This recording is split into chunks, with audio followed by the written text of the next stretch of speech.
நம்ம அவனுக்கு பயந்துட்டு இவனுக்கு பயந்துட்டு கூட்டம் நடத்துறீங்கன்னா நீங்க நடத்தாதீங்க. பயம்ங்கிறது அல்லாஹ்வுக்கு மட்டும்தான் இருக்கணும். புரியுதா? வேற எவனுக்குமே நம்ம பயப்படக்கூடாது. நம்ம உள்ள கருத்துக்களை எடுத்து வைக்கிறோம். எவன் நம்மளை திட்டாம விட்டான், நம்ம அவனை திட்டாம விடுறதுக்கு? அவனை நம்ம திட்டாம விடுறோம்னா அவன் திட்டினதை நம்ம ஒத்துக்கிட்டு விடுறோம்னு அர்த்தம்.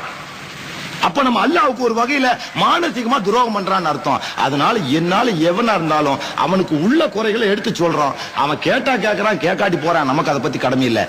மார்க்கத்தை மறுக்க அவன் பேசாம இருப்பான். நாம எந்த மார்க்கத்தையும் தெரிஞ்சு கொள்ள நமக்கு நேரம் கிடையாது. எனக்கு ஏதோ இருந்தது. ஏன்னா என்னுடைய ஆர்வம் உலகத்தில் உள்ள பொருள்களை விட நான் மார்க்க விஷயங்களில் காட்டிய தீவிரம். அதனால் நான் தெரிஞ்சு கொள்ள வாய்ப்புகள் கிட்டியது. அந்த வாய்ப்புகளை நாம் மக்கள் மத்தியில் எடுத்து வைத்தே ஆக வேண்டும். அப்பொழுதுதான் மாற்று மதக்காரர்கள் எப்படி வாழ்கிறார்கள், அவர்களுடைய கொள்கைகள் என்ன, நம்முடைய கொள்கை என்ன என்பதை நாம் பகுத்தறிய முடியும். அது ஒவ்வொருத்தனுடைய ஜீவாதார கான்ஸ்டிடியூஷனல்